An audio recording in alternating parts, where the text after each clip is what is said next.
परिस्थिति पे जब हम बात करते हैं ना, तो सर सबसे पहले गरीब की थाली नजर आती है। गरीब की आप फॉरेन एक्सचेंज रिजर्व कुछ भी रख लो, लेकिन अगर गरीब की थाली में परिलक्षित नहीं हो रहा है तो फाइल भी किताबी है और गांव भी किताबी है। मैं कई बार सदन में बोल चुका हूं, अगर 80 करोड़ लोगों को आपको अनाज देना पड़ रहा है तो मुझको अर्थव्यवस्था पर कोई टिप्पणी नहीं करनी है कि आर्थिक परिस्थिति क्या है, कितनी समावेशी है, वगैरह वगैरह। प्रधानमंत्री जी 14 में जब पहली बार चुने गए तो वो मंदिर मस्जिद की साइज के लिए नहीं चुने गए थे। 2 करोड़ प्रतिवर्ष नौकरियां उनका वादा था। 2 दाएं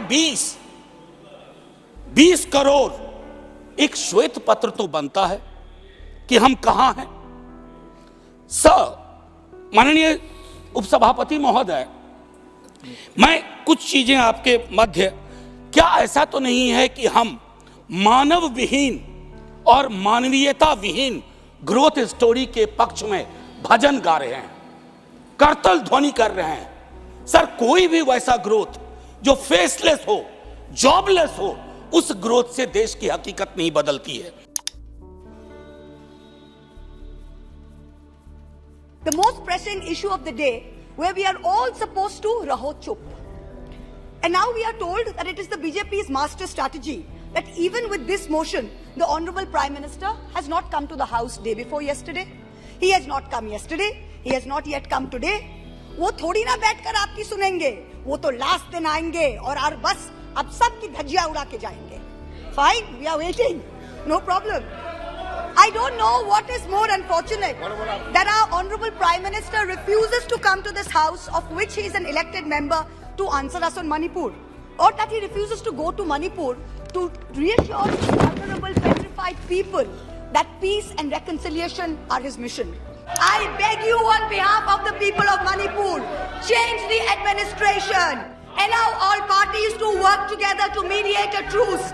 Otherwise, even after your term ends, India will echo in one voice as to what went so terribly wrong in Manipur with such terrible consequences for our country. जिस पापी को गुण नहीं गोत्र प्यारा है, समझो उसने ही हमें यहाँ मारा है।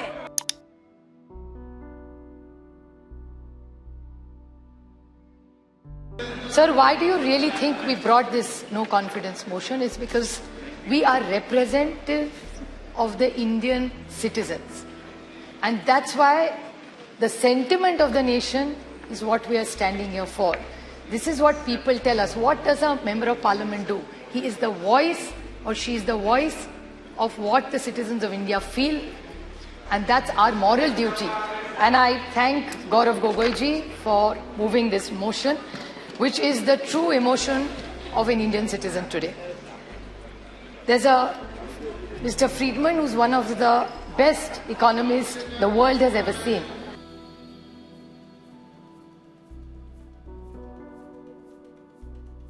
आखिर क्या वजह है कि आप ये रिजर्वेशन क्यों करना चाह रहे हैं कश्मीरी पंडित के लिए? नाम तो लीजिए कश्मीरी पंडित का। और अगर आप ये करना चाह रहे हैं तो बताइए, सिक्योरिटी थ्रेट कश्मीर में है या नहीं है? आप कहते हैं कि कोई सिक्योरिटी थ्रेट नहीं है। जब सिक्योरिटी थ्रेट नहीं है तो फिर आप नॉमिनेशन क्यों करना चाह रहे हैं?